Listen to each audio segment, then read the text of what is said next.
नमस्कार। कैसे आप लोग सब? मेरी आवाज आ रहा है ना?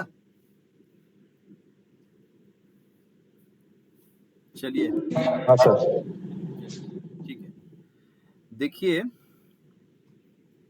आज हमारा इंट्रोडक्शन क्लासेस है और क्योंकि जो वास्तु है ये एक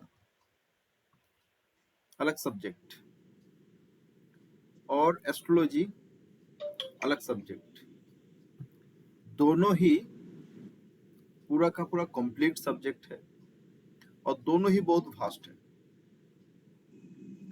मैं जो फर्स्ट वास्तु का जो कॉन्सेप्ट पहले आप लोगों के सामने क्लियर करूंगा। देखिए, वास्तु का ट्रीटमेंट, वास्तु का रेमेडी, वास्तु का ग्रिडिंग सब कुछ होगा, लेकिन पहले आप लोग अपना ना समझ लीजिए कि वास्तु है क्या। पहले हम समझे, हमें पहले चीज को समझना है, फिर समस्या को समझना है, उसके बाद हल होगा। और ये कोर्स हल का ही कोर्स है। कैसे हम वास्तु को वास्तु से मतलब प्योर वास्तु वाला रेमेडी करेंगे, कैसे हम एस्ट्रोलॉजिकली एस्ट्रो वास्तु का रेमेडी करेंगे, किसी भी जीवन की समस्याओं को वास्तु में जैसे जाके देख के कैसे हम ठीक करेंगे और एस्ट्रोलॉजिकली देख के कैसे ठीक करेंगे, सभी तरह का जो भी रोल मैं एक एक करके बताऊंगा। मैं सबको एक मतलब ये कहूंगा कि कोशिश करिएगा हर रोज क्लास में रहने का। देखिए, हम जिस सब्जेक्ट का चर्चा करेंगे उसका नाम है वास्तु। अब जब इंसान पहले जमाने में जब इंसान शुरू में मतलब सिविलाइज्ड हुआ, तो पहला काम किया इंसान, अपना सिक्योरिटी के लिए एक घर बनाया। और शुरू का घर अलग किस्म का था। पहले तो गुफा में थे, ताकि किससे बचे? आग से, पानी से, हवा से, जो नेचुरल कैलामिटी होता है उससे बचे। फिर जो एनवायरमेंटल प्रॉब्लम, आसपास की जो पशु पक्षी, जो फेरोसस, जो डेंजर जो एनिमल्स हैं, उनसे बचे। सीधा बात, ये सब क्यों किया था इंसान? क्योंकि हर एक इंसान को एक चैन की जिंदगी चाहिए, एक सुख और शांति वाला जीवन चाहिए। दिन भर इंसान मेहनत करता है और हर इंसान जो मेहनत करता है वो चाहता है कि रात को मुझे आराम की नींद मिले और जो सिक्योर्ड होगा। उसी कारण लोग पहले घर बनाए थे।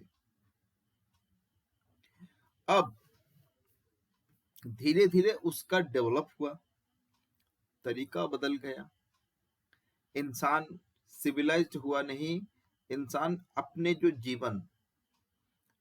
जीवन है, अपना जो लाइफ है, उसको और बेहतर बनाने के लिए, और बेहतर और अच्छा और खुशहाल बनाने के लिए सोचना चालू किया। और जब सोचना चालू किया, तब वो अपने जीवन को अच्छा बनाने के लिए नियमों का पालन शुरू किया, विधि की विधान का पालन शुरू किया। अगर नियमों का पालन करेगा तो वो अच्छा रहेगा। और नियम का मतलब ही विधि। और नियम किस चीज का नियम? जो प्रकृति के साथ सिंक होता है। प्रकृति का अपना नियम है, और उस नियम के साथ अगर हम सिंक रहेंगे, उस नियम के साथ अगर हम अपने आप को मार्च करके चलेंगे, तो हम सही रहेंगे, ठीक रहेंगे। धीरे धीरे आज के दिन में साइंस आया, जिसको हम विज्ञान कहते हैं। और साइंस क्या किया? साइंस इंसान की जीवन को बेहतर बनाने के लिए बहुत सा तरीका अपनाया, दिन भर रिसर्च हुआ, और हमारे पूरा का पूरा जीवन में सब कुछ ठीक, सब कुछ सही चले, ये कारण साइंस दिन भर मेहनत कर रहा है, काम कर रहा है, साइंटिस्ट कर रहा है। लेकिन ये जो साइंटिस्ट काम कर रहा है, ये लैब में जाके बैठ के ये अपना टेस्टिंग करके जो कर रहा है, ये है क्वांटम फिजिक्स। Quantum physics. लेकिन आज से हजारों साल पहले हमारे देश की ऋषि मुनियों ने आश्रम में बैठ के, चाहे देवताओं भी हो कोई भी है, वो भी विज्ञान की चर्चा किया था। But that was not quantum physics, that was metaphysics. वो अपने सोच, अपने समझ को आगे बढ़ा के चीज को सिर्फ फिजिकली नहीं, चीज को मेंटली एंड स्पिरिचुअली फील करके वो नियम या विधि बनाया था। आज के दिन में अगर हम कहीं पे जाए, मान लो हम ठंडा का मौसम पे अगर वहां पे पहुंच जाए, तो हम फिजिकली अपने आप को कोल्ड महसूस करेंगे, तो हम गर्मी का जो है, गर्म वाला जो है वो वस्त्र पहन लेंगे। ये हम फिजिकली महसूस किया। लेकिन क्योंकि हम लोग फिजिकल लेवल में रहते हैं, आज के दिन वाला इंसान, हमारा जो दौड़ है, हम सूक्ष्म शरीर में नहीं जा पाते, हम स्थूल शरीर में रहते हैं। स्थूल शरीर जिसको हम कहते हैं पूरा का फिजिकल नीड, खाओ पियो, गर्मी में आराम की जो है कंबल लो, और गर्मी में आप पंखा लो, एसी लो, और ठंडा में कंबल लो। यही हमारा सोच विचार है, हम फिजिकल नीड से चलते हैं। लेकिन आज से हजारों साल पहले हमारे देश की ऋषि मुनियों ने, वो लोग नॉट ओनली फिजिकल लेवल, वो मेंटल लेवल, स्पिरिचुअल लेवल में जाके सब कुछ सोचते थे, सूक्ष्म शरीर में जाके सब कुछ सोचते थे। और वो सूक्ष्म शरीर में सोच के वो विधि या नियम का जो जो नियम है, प्रकृति का नियम को उन्होंने समझा था, और उस नियम के अनुसार जीवन को सिंक करके जीवन को बेहतर बनाया था। हमारा जीवन में सबसे जरूरी बात है पहले खाना, बोला है अन्न, वस्त्र और वासस्थान, वास भूमि, जहां पे इंसान रहते हैं। और उस वासस्थान, देखिए हमारे देश में प्राचीन काल से अन्न का बहुत विधि है। आज के दिन में हम कहते हैं सात्विक आहार, सात्विक आहार खाने से इंसान अच्छा रहता है। हाँ, रिकॉर्डिंग चल रहा है। सात्विक आहार खाने से इंसान का शरीर ठीक रहता है। ठीक उसी तरह अन्न के ऊपर जैसे प्राचीन ऋषियों ने काम किया था, ठीक जो वासस्थान, जो हमारी जहां पे हम रहेंगे, उसके ऊपर भी उन्होंने काम किया था। और प्रकृति के अनुसार, प्रकृति के निर्देश अनुसार, प्रकृति के नियम अनुसार उन्होंने सिंक करके ही सब कुछ बनाए थे, ताकि इंसानों का जीवन बेहतर बने। तो आज के दिन में साइंस के कारण, क्वांटम फिजिक्स के कारण, आज के दिन में साइंटिस्ट लोग जीवन को बेहतर बनाने के लिए लेबोरेटरी में जाके, इंडस्ट्री में जाके अपना टेस्टिंग कर रहा है, और नया नया रिसर्च करके जीवन बेहतर बनाने का तरीका बना रहा है। ठीक उसी तरह आज से हजारों साल पहले जो मेटाफिजिक्स वाले थे, जो स्पिरिचुअल एनर्जी के थ्रू, जो सूक्ष्म शरीर में जाके रिसर्च करके जीवन को बेहतर बनाने का तरीका बनाया था, उन्होंने प्रकृति के अनुसार जीवन या जीवन विधि को मार्च करके बनाया था। तो पूरा का पूरा नियम प्रकृति का है। अब देखिए, हम जो इंसान है ना, हम इंसान कहता है कि 84 लाख जोनी अतिक्रम करके इंसानों का जीवन मिला है। हम पशु पक्षी जैसे जीवन नहीं जीते हैं, क्योंकि उन लोगों का बुद्धि विचार विवेचना शक्ति नहीं है। इंसानों का बुद्धि विचार विवेचना शक्ति है। और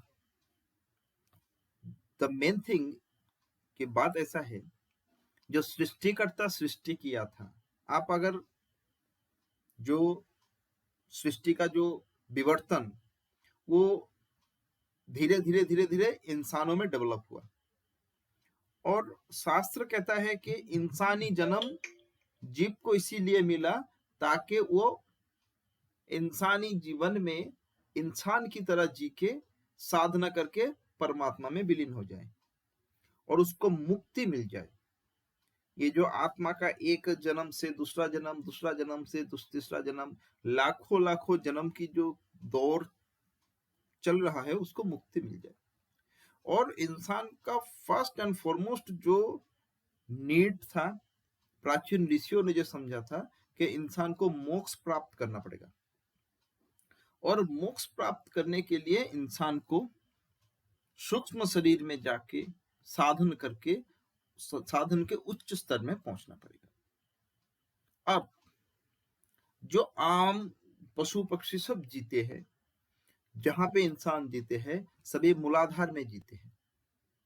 देखिए, हमारा जो शरीर का बहुत सारा कोशा है, जैसे अन्नमय कोशा, प्राणमय कोशा, विज्ञानमय कोशा, ऐसे ऊपर ऊपर कोशा से बहुत सारा पार्ट है। तो एक इंसान को उच्च स्तर में जाने के लिए, सूक्ष्म शरीर में जाने के लिए, स्थूल शरीर को छोड़ के सूक्ष्म शरीर में जाने के लिए प्रकृति का या विधि का जो विधान कंप्लीटली मानना पड़ेगा, और उस विधि का विधान सटीकता से प्राचीन ऋषियों ने समझा था। बोलता है कि जो ब्रह्मांड है, जो सृष्टि, भगवान ब्रह्मा जी ने सृष्टि का रचना किया, और पूरा ब्रह्मांड में आप जो हम हमारे आंखों में जितना दिखाई देता है, हम देखते हैं ये धरती भी गोल है, आसपास वाला जितना प्लेनेट सब गोल है, सन भी गोल है, दूर आसमान पे जितना भी सब है सब गोल गोल है, और सब घूम रहा है, सब चल रहा है।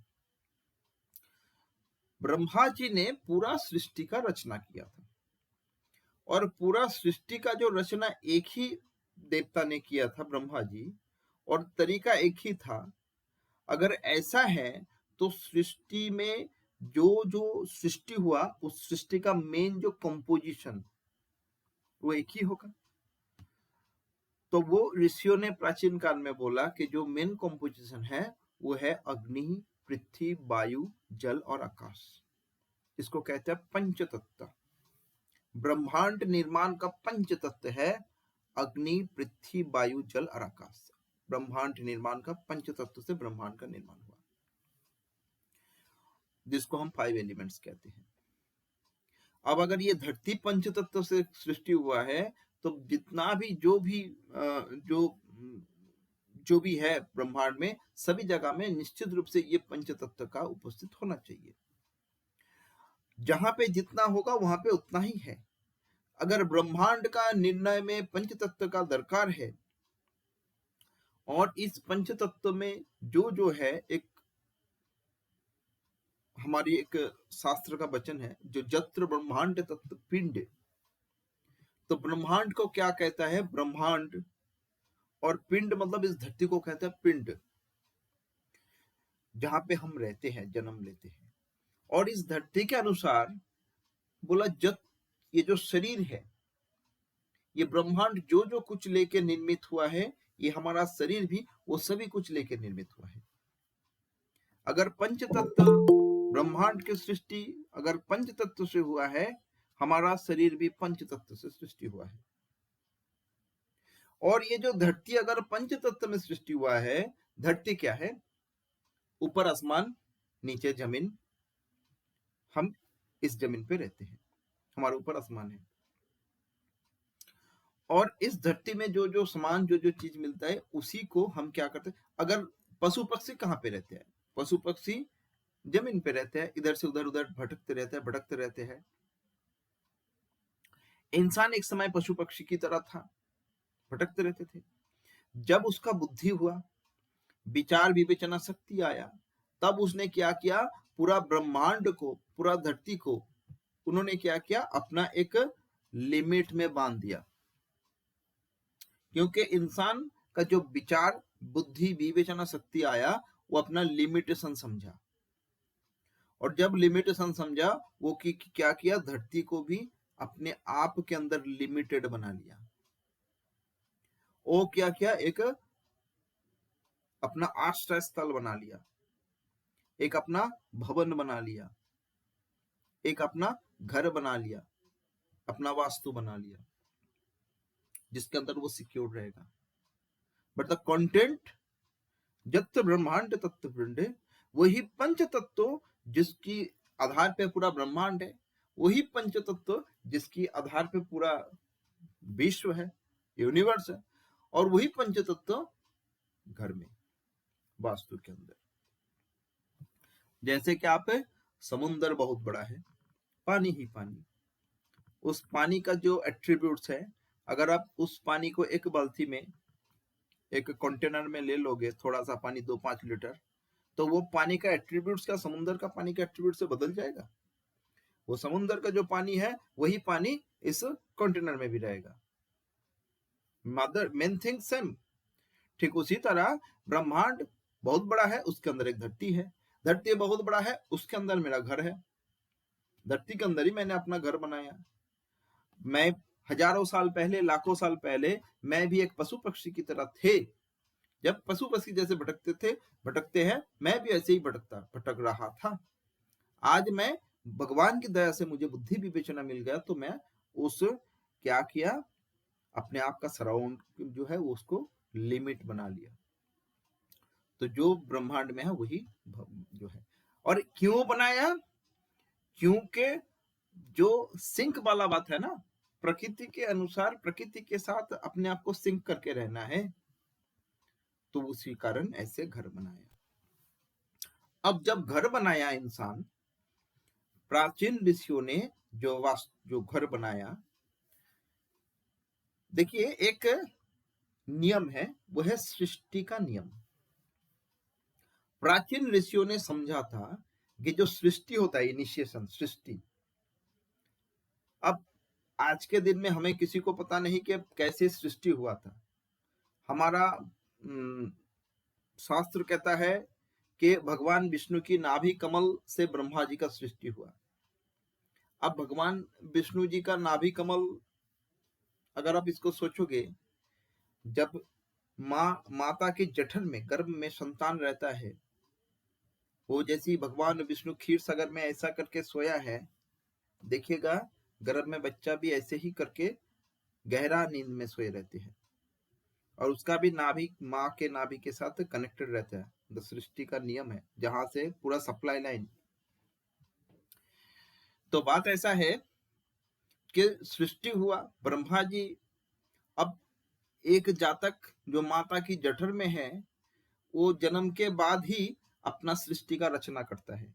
हम लोग भी एक समय ऐसे ही थे, फिर माँ के गर्भ के बाहर आए, बड़े हुए, विचार, विवेचना, बुद्धि, अपना अपना दिशा पे अपना अपना एक नया जगत, एक नया शुरुआत, एक नया कामयाबी, एक नया सृष्टि करते रहे और कर रहे हैं।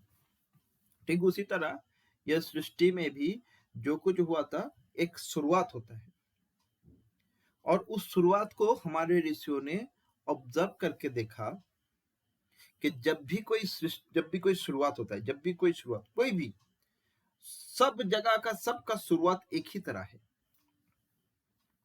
बोला एक, जब अंडा जब तोड़ के उसके अंदर से जो पंछी जो है वो निकलते हैं, वो जो समय है, बोलते हैं जब एक जो फूल जो है बर्ड से निकलते हैं, जब फूल प्रस्फुटित होता है, जब एक जातक जन्म लेता है माँ के गर्भ से, किसी भी जातक जन्म लेता है, वो सभी जगह में उन्होंने देखा कि एक ही प्रकार की एनर्जी का जो है प्रकाश होता है,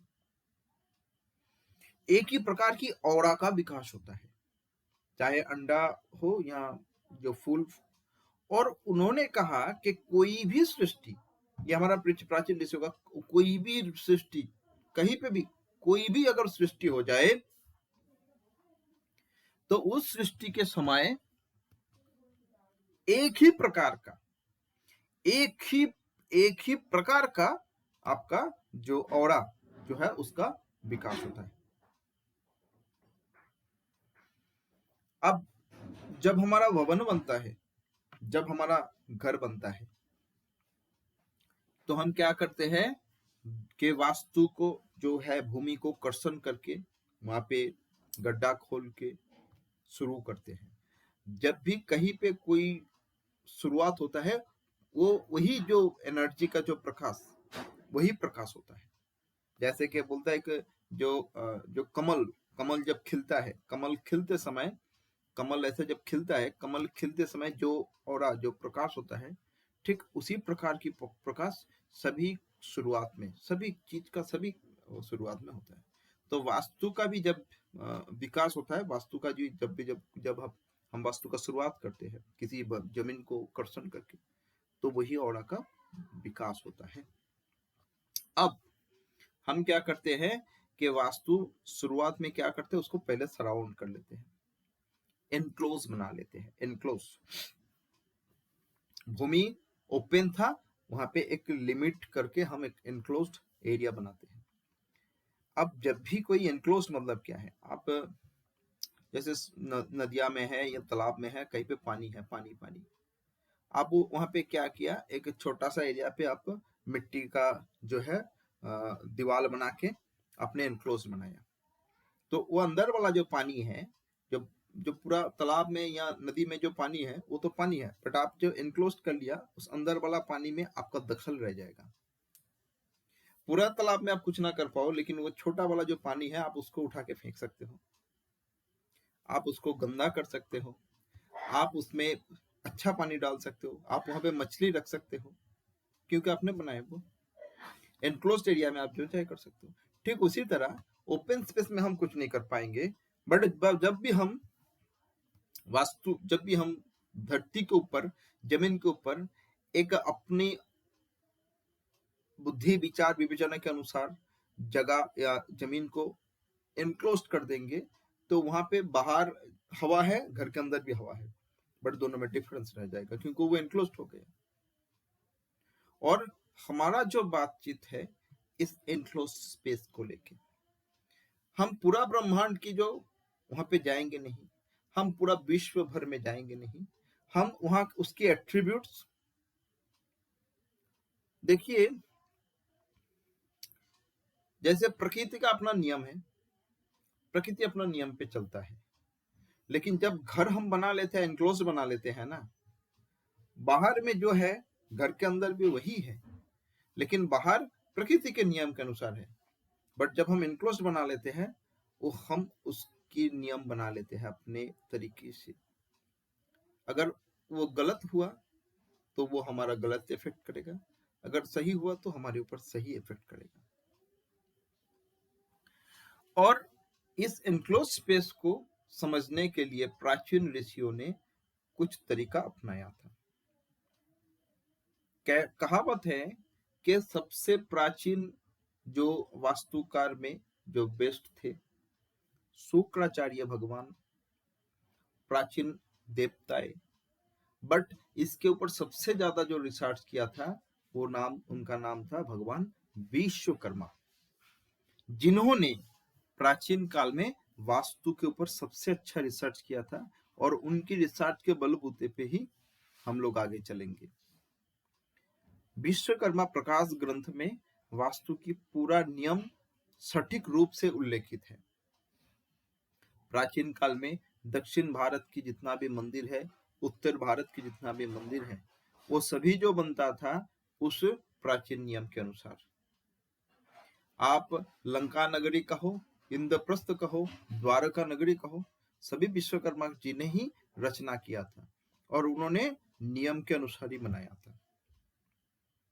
प्राचीन काल से हर एक वास्तु बनने का नियम या विधि उन्होंने बनाया था, लेकिन प्राचीन काल में वास्तु की जो विधि है, इस विधि के ऊपर काम करने का या इस विधि को रिसर्च करने का या इसके ऊपर रिसर्च करने का सबके अधिकार में नहीं था।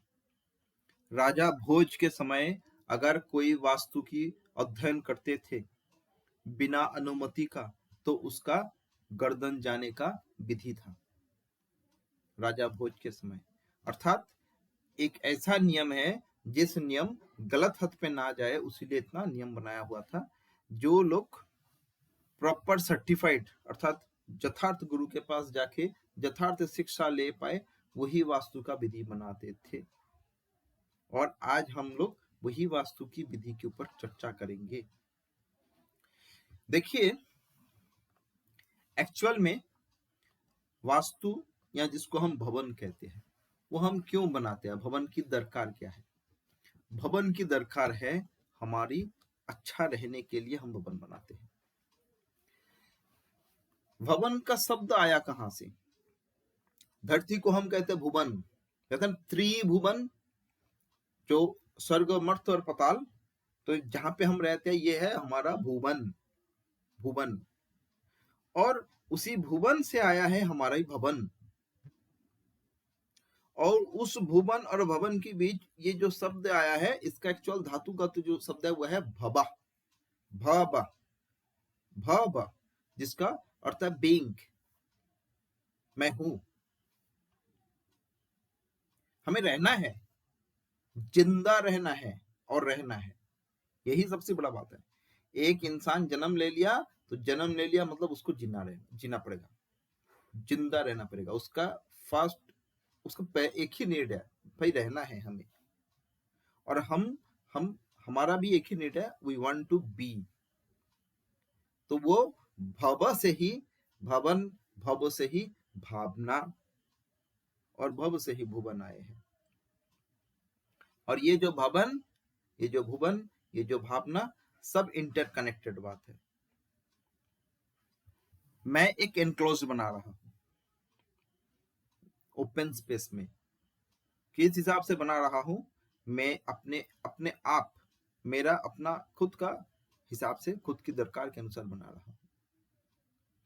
और जब मैं बना रहा हूं, मेरी अपनी बुद्धि, मेरी अपनी विवेचना, मेरी अपनी मतलब सोच के अनुसार बना रहा हूं।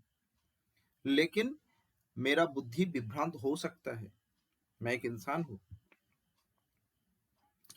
अगर मेरा बुद्धि विभ्रांत है और उस विभ्रांत बुद्धि के कारण, मेरा विभ्रांत भावना के कारण, या विभ्रांत भावना को लेके मैं अपना भवन बना लिया, तो वो भवन भी विभ्रांत होगा, विकृत बन जाएगा। और उस भवन में मैं फर्दर रहूंगा तो मेरा बुद्धि और विभ्रांत होगा। इस जगह को ठीक करने के लिए ही प्राचीन ऋषियों ने नियम या विधि को बनाया था, प्रकृति के साथ सिंक करके। और वो विधि है वास्तु विधि, ताकि कोई अपना विभ्रांत बुद्धि से ना भवन ना बनाए, अपनी विभ्रांत भावना से ना भवन बनाए। और अगर कोई इंसान विभ्रांत है, पागल है, पागल को आप पागल खाना में लेके जाया जाता है। अगर किसी पागल को आप रास्ते में छोड़ दो तो और पागल हो जाएगा, मर जाएगा। आप उसको रांची में जो पागल की जो रहने लोग पागल खाना है वहां पे लेके रखो, तो वहां पे उस पागल को ठीक करने के लिए एनवायरनमेंट तैयार किया गया है। किस तरीका से उस पागल को ठीक किया जाएगा, वहां का एनवायरनमेंट वैसा है कि ऐसे ऐसे ऐसे ऐसे तरीका है, स्टेप्स है, तो वो बहुत सारा लोग ठीक हो जाता है। ठीक है, इसी तरह मेरा बुद्धि भी भ्रांत है, मेरा भावना भी भ्रांत है, परंतु मुझे सटीक भवन में अगर रखा जाए तो मेरा भावना भी उस भवन के साथ सिंक होगा और मेरा भावना सटीक हो जाएगा। भाई, मेरा शरीर में तकलीफ है, मैं बीमार हूं, तो मुझे उस बीमारी को ठीक करने के लिए हॉस्पिटल लेके जाया जाता है। और हॉस्पिटल में जाके मैं हॉस्पिटल की इलाज में ठीक हो जाता हूँ। मेरा पेट में प्रॉब्लम है, दर्द है, तकलीफ है, मुझे हॉस्पिटल लिया जाता है। अगर मुझे रेस्टोरेंट में लिया जाए जाए तो मैं फिर खाना खा के मर जाऊंगा। तो यही लॉजिक है। मैं अगर विभ्रांत बुद्धि का हूँ, मेरा भावना अगर विभ्रांत है, तो मुझे अगर सटीक भवन दिया जाए तो मेरा भावना उस भवन के अनुसार सिंक हो जाएगा। देखिए, आज मेरा एक क्लासेस था जहाँ पे चंद्रमा के ऊपर बात हो रहा था। हमारा चंद्रमा क्या है? हमारा चंद्रमा है हमारा सबकॉन्शियस। बुध को कहते हैं कॉन्शियस और चंद्रमा को कहते हैं सबकॉन्शियस। अब ये सबकॉन्शियस होता क्या है कि देखिए, हम सनातनी, हम विश्वास करते हैं कि हम एक आत्मा है और आत्मा अविनश्वर है। शुरू हुआ था परमात्मा से। परमात्मा या जो ब्रह्मांड का मालिक परमात्मा, ब्रह्मा, विष्णु और महेश तो 3 प्रकार का एनर्जी है। Brahma ji is the energy of creation, Vishnu ji is the energy of balance and Shiva ji is the energy of destruction. सृष्टि होगा, सृष्टि चलेगा, विनाश होगा, यही चलता रहेगा। बट मैं ब्रह्मा विष्णु महेश जी पे नहीं आ रहा हूँ। जो परमात्मा, जो pure soul, total energy, total energy, जैसे एनर्जी एक एनर्जी से दूसरे एनर्जी में ट्रांसफॉर्म हो जाता है। एक जगह पे एक अगर कहीं पे एनर्जी, बहुत एनर्जी अगर स्टोर हुआ है, तो वो अगर एनर्जी जो है वो अगर विस्फोट हो गया, तो उस एनर्जी का बहुत प्रकार में डिवीजन होकर बहुत प्रकार में ट्रांसफॉर्म हो जाता है। तो परमात्मा जो थे, जो प्योर सोल है, उनका इच्छा हुआ, बोला परमात्मा जो है उनका इच्छा हुआ बहु आत्मा में विकसित होंगे, तो बहु आत्मा में विकसित हो गया। अब वो आत्मा भटक रहा है, धीरे धीरे वो आत्मा क्या किया, एक शरीर को धारण किया, शरीर धारण करके जीवन चलाया। शरीर नश्वर है, खत्म हो गया, फिर एक नया शरीर धारण किया, ऐसे चल रहा है। और हम लोग पूर्व जन्म, पश्चात जन्म, वर्तमान जन्म विश्वास करते हैं। वी बिलीव दैट मेरा एक पूर्व जन्म था, उसके पहले एक पूर्व जन्म था, उसके पहले एक पूर्व जन्म था, ऐसे हजारों जन्म के पहले मैं बंदर था, उसके हजारों जन्म पहले मैं गाय था, गोरू था, वो था, करोड़ों जन्म पहले मैं एमीबा था, ऐसे वी बिलीव दैट। अब जो सबकॉन्शियस क्या कहता है, आपने हमारी जो स्वर्ग लोक कहते हैं ना, स्वर्ग लोक, बोला स्वर्ग लोक में जो जमराज की द्वार होता है, जमराज की द्वार, जहां पे इंसान मरने के बाद जाते हैं, उस जमराज की द्वार में दरबार में चित्रगुप्त रहता है। बोला चित्रगुप्त की एक खाता है, कॉपी, वहां पे सबका पाप और पुण्य का हिसाब रहता है। वो चित्रगुप्त का कोई नहीं है, चित्रगुप्त कोई नहीं है, वहां पे कोई खाता नहीं है। और वो चित्रगुप्त है हमारे सबकॉन्शियस, जहां पे हमारा हर कर्म स्टोर होता है, और हम जो करते हैं वो सबकॉन्शियसली सब कुछ स्टोर रहता है। भगवान कृष्ण ने कहा कर्माण्य वाधिका रास्ते माँ फलेषु कदाचन, कर्म किया जाओ, फल की चिंता मत करो, तुम्हारे कर्म अनुसार तुम्हें फल मिलेगा ही मिलेगा। गांधारी भगवान कृष्ण को कुरुक्षेत्र के युद्ध के बाद आके पूछ रहा है कि हे केशव, मुझे अपना पिछला 50 बर्थ सब कुछ पता है, आई नो एवरीथिंग, मुझे सब याद है, मैंने अपना पिछला 50 जन्म में कोई एक भी गलत नहीं किया, इस जन्म में मेरा पूरा वंश उजड़ गया, मेरा 100 पुत्र का निधन हो गया, हत्या हो गया, मैं कौन सी पाप की, मैं तो कुछ नहीं किया 50 जन्म। तो केशव भगवान कृष्ण कह रहा है I know everything about you, आपका शुरू से मुझे सब कुछ पता है, आप उससे भी पहले किसी ना किसी समय कुछ ऐसा किए थे, कुछ ऐसा पाप या गलती किए थे जिसकी फल आपको 50 बार बाद मिल रहा है। महाभारत हुआ कि नहीं आई डोंट नो, गांधारी था कि नहीं आई डोंट नो, भगवान कृष्ण का जन्म हुआ था कि आई नो, आई बिलीव, हम बिलीव करते हैं, इतना ही, हम देखा नहीं बट बिलीव करते हैं। तो वो क्या है, ये एक माइथोलॉजी से क्या हमें नॉलेज मिलता है कि भाई कि वो स्टोरी नहीं है, वो माइथोलॉजी है कि हम जो भी कर्म करते हैं उस कर्म के फल हमें भुगतने की दरकार होता है। परंतु वो कैसे, वो हमारे ही दिमाग पे स्क्रिप्ट में वो स्टोरेज हुआ है।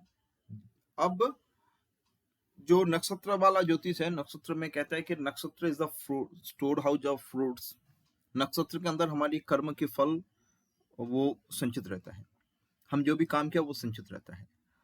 उसी सिचुएशन, वही प्लेनेटरी कॉम्बिनेशन जब फिर पैदा होगा, फिर उस इवेंट का पुनर्बार हमारा प्रकट होगा वो इवेंट, और हमारे ऊपर उस इवेंट का प्रभाव पड़ेगा, हम जो भी कर्म करेंगे। तो ये जो बात है कि हम विश्वास करते हैं, ये सब सबकॉन्शियसली रहता है। तो सबकॉन्शियस जो है वो है हमारा चंद्रमा, और कॉन्शियस जो है वो हमारा बुध। कॉन्शियस क्या है? कॉन्शियस मतलब हम धरती में आके हमारा पंच इंद्रिय, आंख कान नाक, इसको लगा के जो भी हम देखते हैं, जानते हैं, सीखते हैं, उसको हम कॉपी और पेस्ट करते हैं। दैट इज बुद्ध की काम है। कॉन्शियसली काम क्या है? हमने देखा सब अ बोला, अ बोलो तो हमने अ बोलना चालू कर दिया, ए बोलो, बी बोलो, सी बोलो, हमने बोल दिया ठीक है ए बी सी डी, हम सीख गए। जन्म के बाद जो जो जो हिंदी घर में जो बच्चा पैदा होता है, उसको हिंदी सिखाने की दरकार नहीं होता है। वो बड़ा होता जा रहा है और हिंदी बोलना चालू कर रहा है। वही बच्चा को अगर आप ब्रिटेन में लाके जन्म के बाद रख दो, तो वो थोड़ा बड़ा होने के बाद वो एकदम फ्लुएंट इंग्लिश इंग्लिश बोलना चालू कर देगा। 3 साल की उम्र से वो पापा मम्मी और फादर मदर बोलना चालू कर देगा। और हम उस इंग्लिश सीखने के लिए हम जो है स्पोकन इंग्लिश कोर्स करते हैं, वो करते हैं, वो करते हैं, वो करते हैं, ताकि उसको हम समझे। तो वो सबकॉन्शियसली वो समझ जाते हैं, वो सबकॉन्शियसली नहीं, वो है कि कॉपी पेस्ट, जो उसने देखा वही सीख लिया और उसको बोलना चालू कर दिया, कॉपी पेस्ट वाला काम। तो वो बुद्ध वाला काम है। बुद्ध क्या है? कॉपी पेस्ट करता है। बट सबकॉन्शियस क्या है? सबकॉन्शियस एक इंसान जितना जमाने में जो भी किया है वो सब उसके सबकॉन्शियसली स्टोर है, बट वो हमेशा एक्टिवेट होगा नहीं, हमेशा वो आएगा नहीं। जो जाति स्वर्ग लोग होते हैं, पिछला जन्म का भी उसको पता है, उसके पिछले जन्म का भी पता है, बोल देता है मेरा ये यही है, उसका सबकॉन्शियस एक्टिवेट हो गया। और बात ऐसा है, हम सबकॉन्शियसली जीते नहीं है। हमारा जो सबकॉन्शियस माइंड है वो कभी भी एक्टिवेट नहीं होता है। हम जब भी जागरूक हो जाते हैं, हमारा सबकॉन्शियस हो जाते हैं और कॉन्शियस एक्टिव हो जाता है। सबकॉन्शियस और कॉन्शियस कभी एक साथ एक्टिवेट नहीं होगा।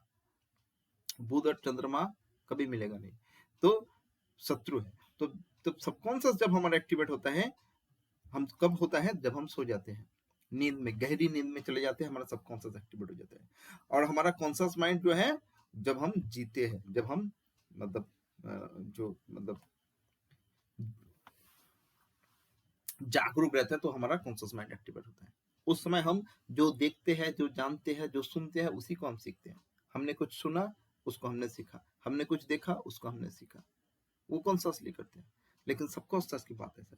अब सबकॉन्शियस का जो काम है, हम जहां पे रहते हैं, जिस मकान पे, जिस वास्तु पे, जिस घर में, जहां पे भी रहते हैं, हम कॉन्शियसली घर के अंदर सब कुछ देखते हैं। यहाँ पे हमारा घर है, मकान है, यहाँ पे खिड़की है, वो है, हमने ही बनाया, कॉन्शियसली बनाया। वही चीज हमारा सबकॉन्शियस भी देखता है, फॉलो करता है, वॉच करता है, और उसी अनुसार सबकॉन्शियस हमें कमांड करते हैं। हम सबकॉन्शियस की कमांड से ही जीते हैं। हम क्यों सबकॉन्शियस की कमांड को नहीं समझते हैं?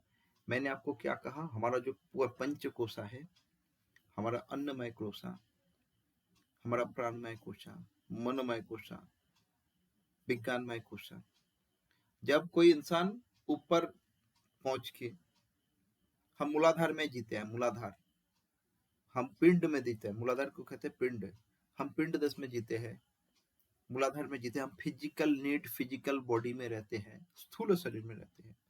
जब किसी का स्थूल शरीर छोड़ के सूक्ष्म शरीर पे वो विचरण करेगा, जब कोई जो अन्नमय कोश तोड़ के ऊपर विज्ञानमय कोश तक पहुंचेगा, तब उसका सबकॉन्शियस और कॉन्शियस एक साथ एक्टिवेट हो सकता है, जो योगियों का होता है, जो पूरा सब कुछ के पार चले जाते हैं, पूरा सृष्टि का जो है वो सब कुछ समझ जाते हैं।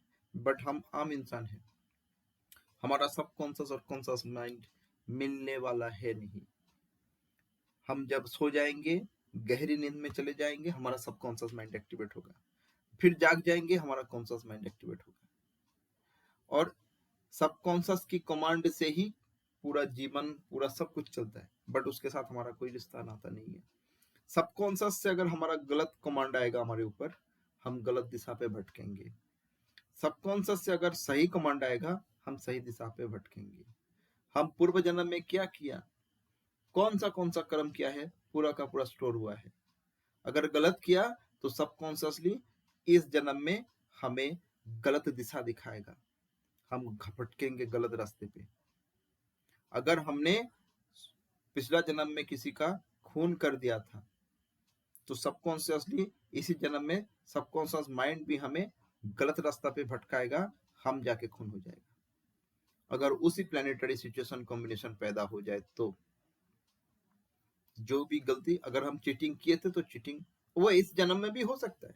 सबकॉन्शियस हमें इस जन्म में भी करवा सकते हैं। चीटिंग कर दिया तो मुझे भी चीट हो जाना पड़ेगा। किसी को दुख दे दिया, मैं किसी को गलत बोल दिया, मुझे भी गलत सुनने की दरकार हो सकता है। ये सबकॉन्शियस ही हमें करवा देगा। ये कर्म हमें, हमारी कर्म के फल हमें खुद ही भुगा देगा, हमारी सबकॉन्शियस। कोई हमारे कोई भी अच्छा बुरा का कोई जो उत्तरदायी नहीं है। हम सब अपने आप की सब कुछ का उत्तरदायी है और हमारा सबकॉन्शियस ही हमें करवाता है। यही है नियति। वास्तु का विधि में प्राचीन ऋषियों ने, उन्होंने देखा कि सबकॉन्शियसली जब कोई इंसान जागरूक रहता है, वो सिर्फ अपने वास्तु के साथ सिंक हो जाते हैं। जिस भवन, क्योंकि वास्तु मैंने क्या कहा, एनक्लोज्ड स्पेस। आप अगर किसी पेड़ के नीचे जमीन पे, खाली जमीन पे सो जाओ तो पूरा ब्रह्मांड, पूरा जो आसमान आपके ऊपर छत है और पूरा खुला हुआ है। लेकिन जब भी आप एनक्लोज्ड स्पेस में आप रह रहे हो, एनक्लोज्ड स्पेस में आप रह रहे हो, तो आपकी जो जो आपका जो शरीर, आपका जो मन, आपकी आत्मा पूरा एनक्लोज्ड स्पेस में है। आपका कॉन्शियस माइंड भी उस एनक्लोज्ड स्पेस के अंदर है। आपका सबकॉन्शियस भी उस एनक्लोज्ड स्पेस के अंदर, उसके बाहर वो नहीं जा पाएगा, क्योंकि आपने अपना लिमिटेशन ठीक कर लिया। मैं इस एनक्लोज्ड स्पेस में रहूंगा, और इस सबकॉन्शियस माइंड आपकी एनक्लोज्ड स्पेस को समझेगा, एनक्लोज्ड स्पेस के अनुसार सिंक होगा। आपकी सबकॉन्शियस के कमांड के अनुसार आप अपनी वास्तु बनाओगे। आपका वास्तु आपके अनुसार ही बनेगा। कहता है कि वास्तु पहले या पृथ्वी पहले, किसी भी इंसान जब जन्म लेता है, उसकी जन्म के समय, जन्म के अनुसार जो वास्तु उनका होगा, उस वास्तु के अनुसार ही उसकी जन्म की पृथ्वी बनेगा। आपको सभी को पता है, अभिमन्यु जब सुभद्रा के गर्भ में था, उस समय भगवान अर्जुन ने सुभद्रा को जो चक्रव्यूह में प्रवेश करने का तरीका बताया था। सुभद्रा जब तक जागरूक थे, अभिमन्यु तब तक जागरूक था गर्भ के अंदर, और अभिमन्यु को चक्रव्यूह में प्रवेश करने का तरीका पता लग गया था। और जब बाहर आने का तरीका अर्जुन ने बताया था, तो सुभद्रा वो सो गए थे, तो अभिमन्यु भी सो गया था गर्भ के अंदर, तो उसको बाहर आने का तरीका नहीं पता था। वो कैसे हुआ था कि भाई, बात ऐसा है कि हम जब भी जहां पे भी रहते हैं, जब भी जिस जगह पे रहते हैं, हमारे उस जगह के अनुसार हमारा कॉन्शियस माइंड और सबकॉन्शियस माइंड दोनों ही सीख रहता है। कॉन्शियस माइंड तो हमारे हाथ में है, बट सबकॉन्शियस माइंड हमारे हाथ में नहीं है, हम सबकॉन्शियस माइंड के हाथ में है। और सबकॉन्शियस माइंड हमें जो कमांड देगा, हमें उस तरीके से उस तरह चलना पड़ेगा। और सबकॉन्शियस माइंड को अगर हम वास्तु से सिंक बनाएंगे, प्राचीन ऋषियों ने क्या किया था कि सटीक वास्तु बनाया था, सटीक वास्तु, सटीक भवन बनाया था, ताकि भावना भी सटीक हो जाए। सटीक भवन बनाया था ताकि भावना भी सटीक हो जाए। किसकी? सबकॉन्शियसली। तो कमांड भी सटीक होगा और कॉन्शियसली हम सही काम करेंगे। जो लोग, एक चीज हमें मानना पड़ेगा, विश्वास करना पड़ेगा कि 2 + 2 = 4 होता है। आज अगर कोई भिखारी है तो वो अपने कर्म के कारण ही भिखारी है, और आज अगर कोई राजा है तो अपने कर्म के कारण ही राजा है। ये जो अंबानी वाले ऐसे ही एक दिन में राजा नहीं हो गए थे, उस राजा बनने का कर्म उनके पिताजी जो है वो किए थे। और आज के दिन में जो भूखा है, जो प्यासा है, प्रॉब्लम है, वो अपने ही कर्म के कारण।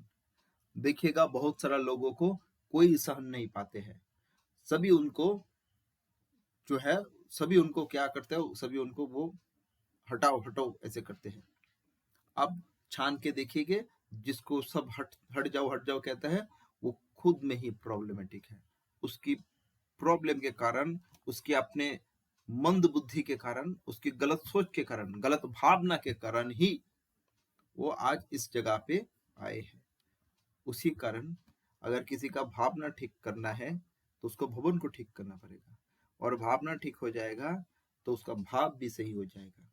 भाव कहते हैं ना, तो भाव भाव क्या है, हम कहते हैं ना, द्रोह भाव, प्रेम भाव, सुख भाव, दुख भाव कहते हैं ना।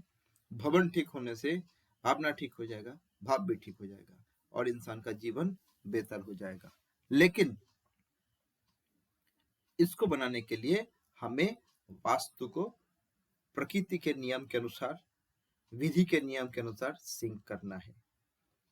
आज से हजारों साल पहले से ही, प्राचीन काल में जो वास्तु बनता था वो उसी हिसाब से बनता था।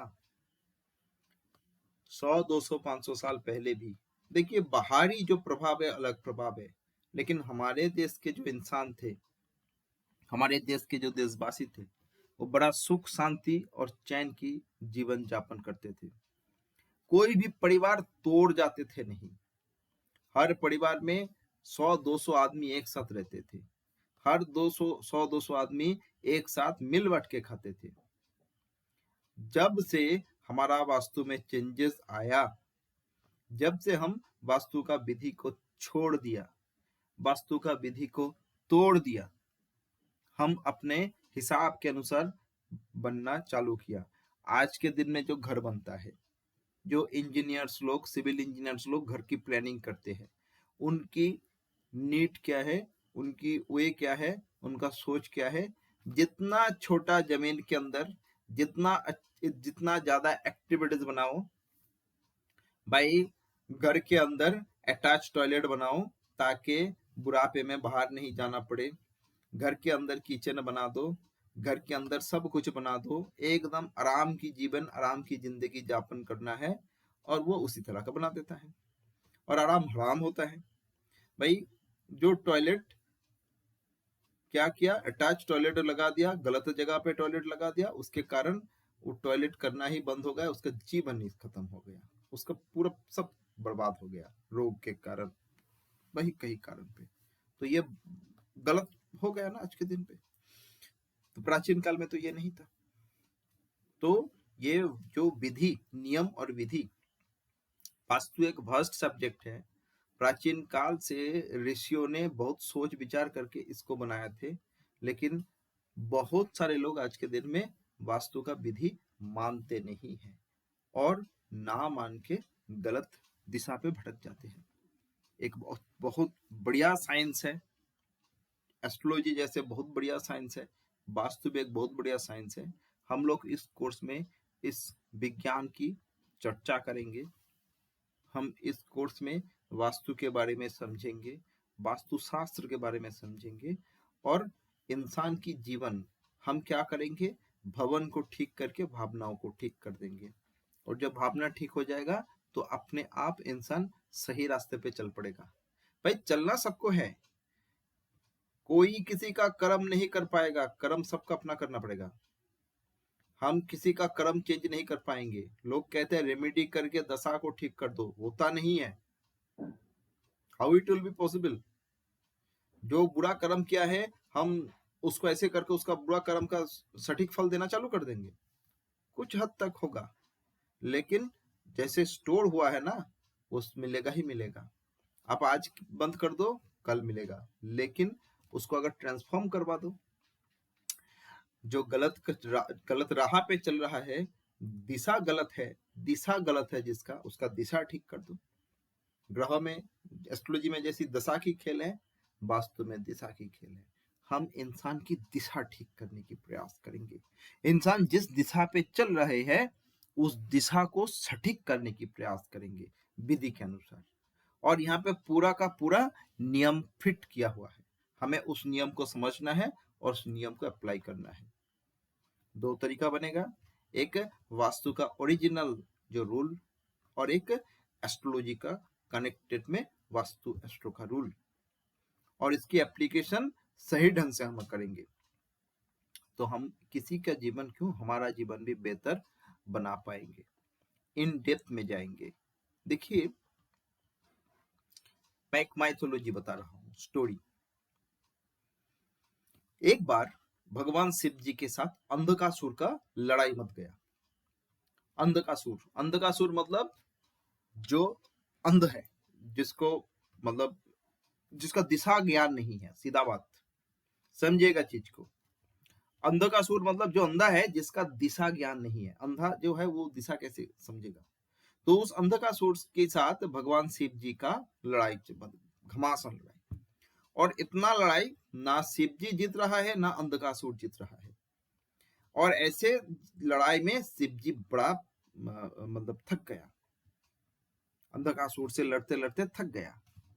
शिव जी का पसीना आया और एक पसीना बूंद गिर गया, और उस पसीना से एक जातक का जन्म हो गया, एक विचित्र प्राणी का जन्म हो गया। और जन्म होने के बाद ही वो जो सामने मिल रहा वो खाना चालू कर दिया, और खाते खाते बड़ा होना चालू किया। अब वो जितना समय जा रहा है वो उतना खा रहा है और बड़ा हो रहा है, जो सामने मिल रहा है वो खा रहा है। अब शिव जी, अंधकासुर सब युद्ध बंद कर दिया।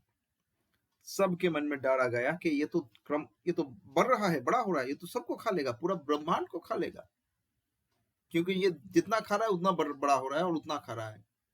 तब ब्रह्मा जी को बोला, ब्रह्मा जी आया, बोला बेटा खाना बंद करो, बड़ा होना बंद करो, मैं तुम्हें एक स्पेस दे रहा हूं। तुम अनलिमिटेड होने के लिए जा रहे हो ना, मैं तुम्हें लिमिटेड बनाने की प्रयास कर रहा हूं, तुम एक लिमिटेड बन जाओ। बोला कैसे। बोला तुम्हें ना हम वास्तु के अंदर स्थापन कर देंगे, तुम्हें हम देवता बना देंगे, तुम्हें हम देवता की दर्जा दे देंगे, तुम देवता बन जाओगे, और वास्तु के अंदर तुम रहोगे, और वास्तु के अंदर तुम सोए रहोगे। तरीका भी बना दिया, तो तुम इस पोज में, ऐसी मैं दिखाऊंगा आप लोगों को, ऐसी पोज में रहोगे वास्तु के अंदर, और जिस वास्तु के अंदर तुम्हें रहने का सही जगह मिलेगा, अर्थात तुम अपने जिस ढंग से तुम रहना चाहते हो, तुम उस ढंग से अगर तुम रहने की तुम्हें मौका मिल जाएगा, तुम वहीं पे रह जाना आराम से। जिस वास्तु में तुम्हारा शरीर सटीकता से तुम नहीं रख पाओगे, उस वास्तु को तुम खा लेना, अर्थात उस भवन को खा लेना, उस भवन की लोगों की भावनाओं को खा लेना, गलत दिशा पे चला देना, तकलीफ जो है वो भोगेगा। तो किसके साथ लड़ाई, अंधकासुर के साथ, जो दिशाहीन है। क्या किया, उसकी लड़ाई के जो एक्सट्रैक्ट हुआ, एक वास्तु पुरुष जिसका जन्म हुआ, ब्रह्मा जी ने उसको क्या किया, लिमिटेड बना दिया।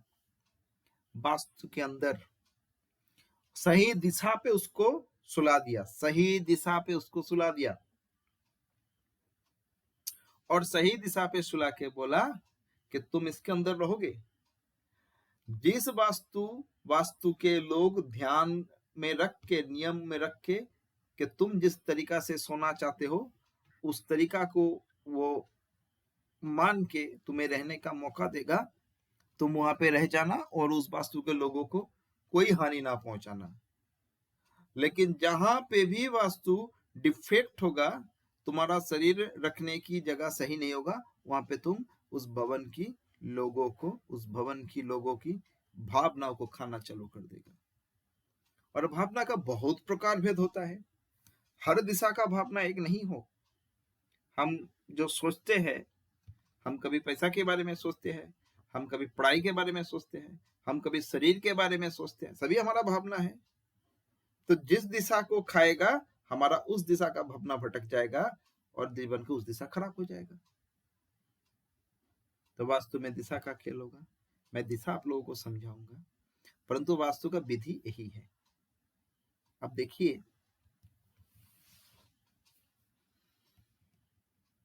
जो माइथोलॉजी में जो लिखा है वो सही हो या ना हो, वो सीख है हमारे लिए। हम उसको सीखेंगे और उसके ऊपर ध्यान रख के उसको ध्यान दे के हम वास्तु को समझेंगे। मैं एक एक करके चीज को समझाऊंगा। मैं नेक्स्ट डे वास्तु के अंदर दिशा के बारे में चर्चा करूंगा। धीरे धीरे दिशा के जो है, फिर जोन में जाऊंगा, फिर ग्रिडिंग में जाऊंगा, धीरे धीरे होगा। आप लोग इस कोर्स में हर रोज आइएगा, आराम से करिएगा। धीरे धीरे हमारा शुरुआत होगा, हम धीरे धीरे डीप में जाएंगे, फट से नहीं जाएंगे, धीरे धीरे जाएंगे। मैं हर एक चीज का वास्तु का नोट्स अलग अलग रोज दूंगा, जो मैं समझाऊंगा नोट्स दूंगा। शुरू में आप लोग सिर्फ नोट्स पढ़ लीजिएगा, बुक्स मैं लास्ट में दूंगा। बुक्स में सब कुछ है, लेकिन शुरू में अगर बुक्स दे दूंगा तो आप लोग हो गया, अरे सब तो है मेरे पास, कभी पढ़ लूंगा। नहीं, मैं जो नोट्स दूंगा एक एक करके नोट्स रखिएगा, एक एक चीज को पढ़िएगा, समझिएगा, धीरे धीरे जाइएगा, देखिएगा आप लोग वास्तुकार बन जाएंगे। मैं कह देता हूँ, सब कुछ बताऊंगा, धीरे धीरे होगा। तो आज ये क्लास नहीं, मैं कोर्स में गया नहीं, मैं जो जानने की दरकार है मैं आप लोगों को मतलब बताया।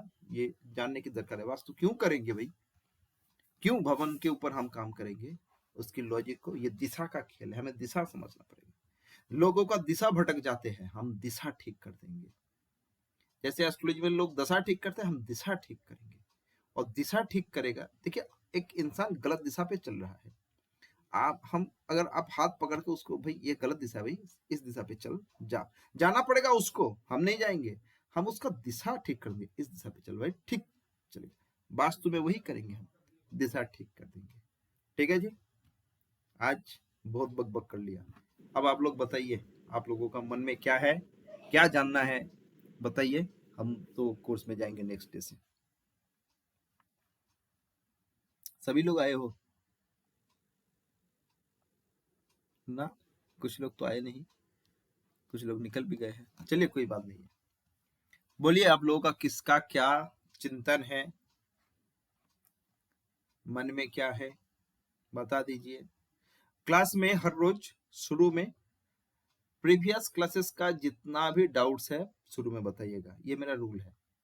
फिर उस दिन का कंटेंट हो जाएगा, फिर कंटेंट के बाद उस दिन का बातचीत उस दिन करिएगा, फिर नेक्स्ट डे फिर प्रीवियस क्लासेस का, मतलब क्लास शुरू होते ही पिछला दिन का कोई भी डाउट्स है आप लोग रख सकते हो। ठीक है, क्लास के एंड में पुराना डाउट्स ना लाइएगा, क्लास के एंड में उस दिन का क्लास का ही कोई डाउट्स है तो लाइएगा। ठीक है, नमस्ते। बताइए। हाँ गुरुजी, रेमेडीज के बारे में एक चीज अगर रेमेडी कर्म भोगना ही पड़ेगा, तो ये अगर कोई मान ले तो रेमेडीज करके क्या होगा देखिए, गुरुजी? रेमेडी का मतलब क्या है? रेमेडी क्या, छू मंत्र छू ठीक हो जा। रेमेडी मतलब हम जो कर्म कर रहे हैं ना, उस कर्म की तरीका को ठीक कर लेना। ये जो आप रेमेडी कहते हो, बोला बुधवार को गाय को हरा चारा खिलाओ, ये एक कर्म है ना। किसको खिलाया? गाय को। क्या खिलाया? हरा चारा, उसको खाने का चीज दिया ना, एक अच्छा कर्म हुआ ना। देखिए, दो ही प्रकार की बात है, एक अच्छा कर्म, एक बुरा कर्म। अब तालाब देखो, तालाब जिसको हम पुकुर कहते हैं, देखो ना। जी गर्मी के समय क्या होता है, तालाब का पानी जब एकदम कम जाता है तो वहां पे क्या होता है, नीचे जो मछली वगैरह कोई भी थोड़ा तालाब को जो है पानी को ऐसे करेगा तो पानी क्या होगा, गंदा हो जाएगा, है ना। हम कहते हैं ना पानी जो है गुलाच्छे, ये कहते हैं ना। अब उस तालाब जब पानी में भर जाएगा तो क्या वो पानी गंदा होगा? होगा नहीं ना। ठीक उसी तरह हम जब शुभ कर्म, अच्छा कर्म करते हैं, तो उस अच्छा कर्म के कारण हमारा बुरा कर्म ढक जाता है। यही है रेमेडी। हाँ, कर्म का बहुत प्रकार भेद है। एक अच्छा कर्म करने से एक जो बुरा कर्म है, उस बुरा कर्म वो इतना बढ़ जाता है कि देखो, किसी का अगर मन में कोई दर्द है, छोटा सा दर्द है, और उसको आप एक बहुत आनंद की बात सुना दिया, दर्द रहेगा बट भूल जाएगा। दर्द रहेगा बट भूल जाएगा वो। मान लो किसी का घर में एक कुछ बैड इवेंट घटित हो गया, वो बड़ा तकलीफ में है। अब उस वक्त उसके कान में आया उसका बेटा फर्स्ट हो गया, तो घर का जो जो तकलीफ वाला माहौल पूरा चेंज हो जाएगा। This is remedy. तकलीफ जहां पे था वहीं पे रहेगा। हम जो ग्रहण करते हैं वही हमारा ग्रह है। रेमेडी मतलब कुछ ऐसा चीज नहीं है आप ये कर दो उसका ठीक हो जाएगा। हर इंसान का कर्म जो है, डेस्टिनी फिक्स है, सबको भुगतना पड़ेगा। मुझे एक बहुत बड़ा स्कॉलर, ही इज एस्ट्रोलॉजी, मतलब बहुत बड़ा स्कॉलर, पंडित, एक्सपीरियंस इंसान, बोला आप के किसी ग्रह की दशा चल रहा है, आप उसकी दशा का बुरा जो प्रभाव है आप झेलना नहीं चाहते हो। आपने क्या किया, बोला मैं ये ग्रह की दशा नहीं झेलूंगा, मुझे अच्छा फल चाहिए, ये मेरा मेरा अपना बुद्धि, मुझे अच्छा फल चाहिए, मुझे अच्छा फल मिल जाएगा। कहां से मिलेगा, मुझे जो प्राप्त होना है वही से मिलेगा अच्छा फल। और जिस बुरा कर्म, बुरा फल को मैंने टाल नहीं दिया कि मैं नहीं लूंगा, वो ट्रांसफॉर्म होकर कहीं बाहर नहीं चला गया, भुगतना पड़ेगा इस जन्म में, ना सही बाद में जन्म में। नक्षत्र are the storage of fruits, जमा रहेगा। प्रभु रामचंद्र जी ने अपने जीवन काल में अपना पूरा कर्म जो भी था, he said that it was my कर्म, झेल लिया। भगवान कृष्ण वो अगर चाहते थे तो अभिमन्यु का निधन रुक दे सकते थे। अभिमन्यु को कोई नहीं मार सकता, उसने पाला पोसा, उसको बड़ा किया। कर्म को वो जो होना है होने दो। हम लोग जो एस्ट्रोलॉजी कर रहे हैं, हम लोग जो शास्त्र कर रहे हैं, हम सोच रहे हैं कि हम जितना भी बुरा कर्म करके आए हैं, इस बुरा कर्म का फल को सब अच्छा में बदल देंगे। नो, वास्तुशास्त्र हम करेंगे तो मतलब उसकी बुरा कर्म को हम बदल देंगे। नो, हम उसकी दिशा को ठीक कर देंगे ताकि वो सही कर्म चालू करे। और ये भी नियम है कि अगर किसी का कर्म खराब है, वो अगर अच्छा कर्म करते जाए, उस अच्छा कर्म के प्रभाव से बुरा कर्म धीरे धीरे कम जाएगा, घट जाएगा। आप अगर किसी एक का मुंह से निवाला छीन लिया तो 100 के मुंह पे अगर निवाला दोगे, उस 100 के आशीर्वाद में आपका वो एक वाला निवाला छीनने वाला पाप का मोचन हो सकता है। यह शास्त्र का कहावत है, हम जबरदस्ती कुछ नहीं कर पाएंगे। सभी सोचते हैं कि हम अपना जो भी कर्म का है वो टाल देंगे, वो हटा देंगे, भगा देंगे। भाई एनर्जी है, एनर्जी ट्रांसफॉर्म होता है, एनर्जी नश्वर अविनश्वर है, शक्ति अविनश्वर है। उसी तरह हमारा कर्म भी, आत्मा अविनश्वर है और कर्म भी उसका अविनश्वर है, उसको जलना ही पड़ेगा। एक शास्त्र है, मैं आपको कह देता हूं, आप लोग अगर अच्छी तरीका से, आपके पास हजारों लोगों का कुंडली आएगा, हजारों लोगों का जीवन की भीतर वाला बात आप लोग सुनोगे, वो आप लोगों के सामने डिस्कस करेगा, मेरा ये है वो है वो है। आपको ऑब्जर्व करने का मौका भी मिलेगा हजारों लोगों की ऊपर। आप ऑब्जर्व करके देखिएगा, जिसकी कुंडली में प्रॉब्लम है, जिसका पत्रिक खराब है, जिसका कर्मा सही नहीं है, चाहे वो लाख कोशिश करे, अगर इधर ठीक करेगा तो उधर में उसको मार देगा। एनर्जी ट्रांसफॉर्म होता है ना।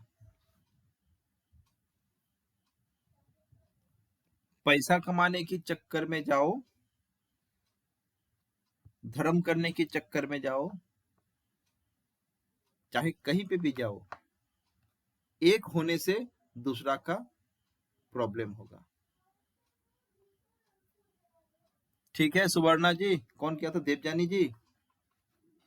हाँ सर, और एक चीज आपसे बोलना है सर, आस्क करना है सर, कि अब नाउअडेज एक ट्रेंडिंग चल रहा है सर, मैनिफेस्ट करो। अगर हम लोगों को पास्ट कर्म भोगना ही है तो मैनिफेस्ट क्यों करें? भाई तो अभी इसके अभी का बारे समय को ठीक कर लो। में देखो एक चीज मैं कहता हूँ, भोगना, मैं आपको क्या कहा, भोगना है, ये बात सही है।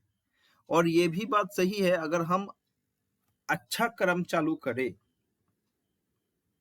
अगर पास्ट में बैड कर्मास है, अगर अभी हम अच्छा कर्म चालू करें, उस अच्छा कर्म के कारण हमें इतना शक्ति मिल जाएगा, जो बैड कर्मास है उसके प्रभाव को हम झेल लेंगे खुशी खुशी।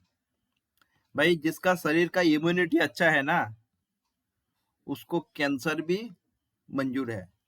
जिसका इम्यूनिटी कम है, उसको खांसी जुकाम भी नामंजूर है। क्या है ना? कोई कहता है ना, जब जी सर्दी गुरु जी। खांसी हुआ, बोला मैं मर रहा हूँ, मुझे बहुत तकलीफ हो रहा है भाई, अब मेरा सांस निकल जाएगा, जान निकल जाएगा। और युवराज सिंह का कैंसर हुआ था ना, क्या क्या युवराज सिंह क्रिकेटर कैंसर हुआ था ना, मरा। वो जी कैंसर लेके खेल जो है वो जो है खेला था। वो कौन बोल रहा है, ये जो उनके जो को क्रिकेटर्स लोग कह रहा है, बोला वो खेलते खेलते मुंह पे खून की जो है वो वॉमिट कर रहा था, फिर भी वो खेला बंद नहीं किया। ठीक है। कर्माने वादी का रास्ते माँ फलेसु कदाचन। कर्म करते जाओ, अच्छा कर्म करने से इतना पावर बढ़ेगा कि बुरा कर्म, वो जिनका इम्यूनिटी अच्छा है, सर्दी जुकाम में भी वो एकदम रो पड़ेगा। और जितना इम्यूनिटी सही ठीक ठाक है, वो चाहे जितना भी दर्द, पैर, बहुत लोग देखिएगा पैर टूट के एकदम वो हो गया, वो आराम से बैठ के, थोड़ा तकलीफ हो रहा है, जाके प्लास्टर करवा के चला आया। और किसी को थोड़ा नोच लग गया, वो पूरा जग संसार को बुला बुला के अपना दुख की जाहिर करता है। बात समझ में आया? जी गुरु जी। ठीक है भाई, हमारा काम है समझना, हमारा काम है रिसर्च करना, हमारा काम है सीखना, ट्रांसफॉर्म करना इंसानों को और अपने खुद को भी। सही जो कर्म है, इम्यूनिटी बिल्डअप करना, करता जाओ, बैड कर्मा अपने आप सुधर जाएगा। हम एक गाना है ना कि मेरा विपद ना हो जाए, वो मेरा चाहत नहीं है, मेरा चाहत है कि मैं विपद में ना डरूं। एक कहावत है ना, एक गाना है ना रविंद्रनाथ टैगोर की, रवि ठाकुर की, বিপদে আমি না ডরি, এই বিপদে আমি না পড়ি, এ নাই মোর প্রার্থনা, আমি না বিপদে করি ভয়। এরকম একটা गाना, ऐसा एक गाना है ना, कि जब मेरा तकलीफ आएगा, जी गुरु जी। प्रॉब्लम आएगा, मैं नहीं चाहता हूं मैं अपना तकलीफ को छोड़ के भागू, मैं तकलीफ में ना डरू। यही है गुड कर्म। चलिए भाई, जो व्यापार करेगा ना, उसके आज के दिन में व्यापार करने के लिए व्यापार करने की जो रूल एंड रेगुलेशन, व्यापार करने का जो रिस्क, इन्वेस्टमेंट का रिस्क, व्यापार करने का जो टेंशन वो लेना पड़ेगा, तो वो व्यापार कर पाएगा। जो घर में बैठ के सोचेगा और डरेगा भाई कैसे हम करेंगे, हम कैसे लोन लेंगे, वो नहीं कर पाएगा।